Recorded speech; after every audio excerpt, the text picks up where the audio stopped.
माहिर कौमी सलामती उमूर डॉक्टर कमर चीमा ने भी हमें ज्वाइन किया। बहुत शुक्रिया डॉक्टर साहब आपके वक्त का।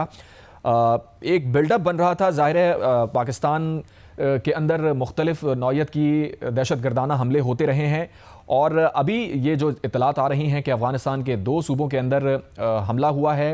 अभी ये वाज़े नहीं है कि ये हमला किस नौयत का है और ये हमला कहाँ से हुआ है, किसने किया है, लेकिन जिस तरह ब्रिगेडियर साहब भी गुफ्तगू कर रहे थे कि अगर ये पाकिस्तान की तरफ से ही हमला हुआ है तो ये बहुत अच्छी कार्रवाई है। जी बहुत शुक्रिया। देखिए, मैं समझता हूँ कि बहुत देर से अफगानिस्तान को तमाम रीजनल प्लेयर्स और पाकिस्तान एक ही चीज कह रहा था कि ये जो दहशतगर्द हैं ये सिर्फ पाकिस्तान के लिए खतरा नहीं है, ये इंटरनेशनल कम्युनिटी के लिए भी खतरा है। अभी लास्ट वीक की बात है कि यूएन के अंदर जब अमेरिका ने अफगान तालिबान को कहा कि कुछ अमेरिकन जो लोग हैं वो तालिबान की कस्टडी में हैं, तो तालिबान ने कहा हम उन लोगों को छोड़ने को तैयार हैं अगर आप अलकायदा के कुछ लोग जो गुआंतानामो बे में हैं उनको छोड़ दें। तो सवाल ये पैदा होता है कि अफगान तालिबान तो आज भी अलकायदा को सपोर्ट कर रहे हैं, वो आज भी टीटीपी को सपोर्ट कर रहे हैं। तो फिर जो डिस्कशन जो डायलॉग या इंक्लूजन दोहा में 2021 में हुआ था वो क्या था?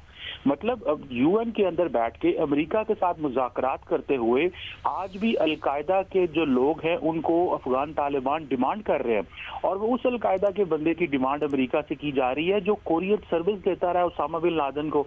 तो मैं समझता हूँ कि जो काम अमेरिका और दुनिया के बाकी ममालिक छोड़ के चले गए हैं, मुझे लगता है वो पाकिस्तान को कंप्लीट करना पड़ेगा।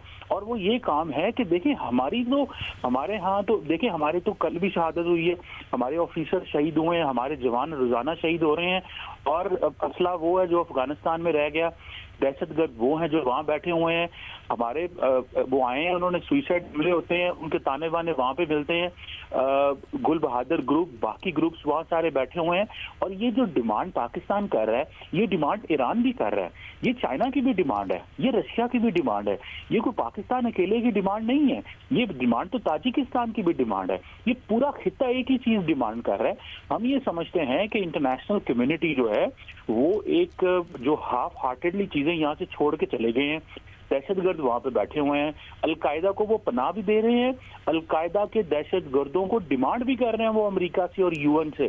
तो अब हमारे मसले को समझना चाहिए। देखिए, हमारी इकोनॉमी इफेक्ट करती है, हमारी जो पॉलिटिकल लाइफ और नॉर्मल लाइफ पाकिस्तान में इफेक्ट करती है। जब तालिबान वहां से दहशतगर्दों को यहाँ भेजते हैं, उन्होंने तमाम दहशतगर्दों का रुख पाकिस्तान की तरफ कर दिया है। जाओ वहां पे जो तुमने रियासत बनानी है, स्टेट बनानी है, जाओ पाकिस्तान को तंग करो और हमें कुछ ना कहो। मैं समझता हूँ इंटरनेशनल कम्युनिटी जो है वो देख रही है कि वेस्टर्न हेमिस्फीयर में क्या हो रहा है और बाकी दुनिया में क्या हो रहा है, उनको इस खित्ते को देखना चाहिए।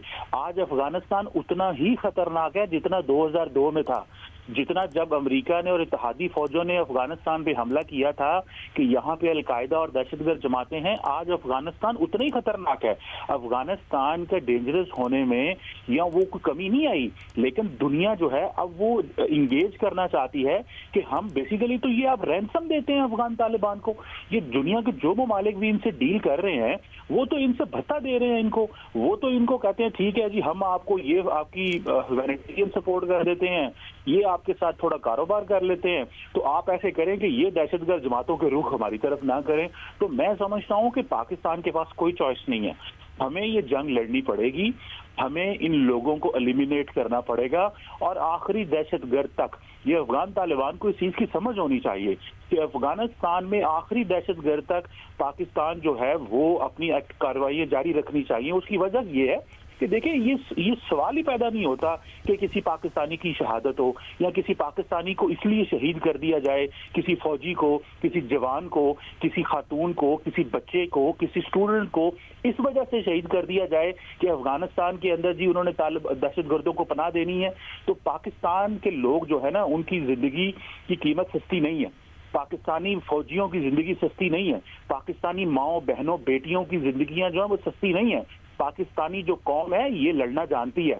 जब आप देख ले पिछले 20-25 साल में बाकी दुनिया के अंदर क्या हालात हुए, आपने अरब स्प्रिंग देखी, वहां पे क्या हुआ, उन मुल्कों के क्या हालात हुए, पाकिस्तान आज भी खड़ा है और इस्तेकामत से खड़ा हुआ है। पाकिस्तानी कौम जो है वो अपनी अफवाज और अपने निजाम के साथ खड़े हैं।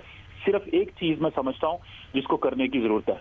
अगर अफगान तालिबान ये समझते हैं कि दुनिया उनके साथ काम कर रही है और सिर्फ एक पाकिस्तान के साथ वो अगर दहशत गर्दों को भेजते रहेंगे और यहाँ पे हालात खराब करते रहेंगे और इसके बदले उनको बहुत सारे जो ममालिक हैं वो कहते रहेंगे आप प्रॉक्सीज को सपोर्ट करते रहें, तो मैं समझता हूँ कि हम इस चीज को अफोर्ड नहीं कर सकते।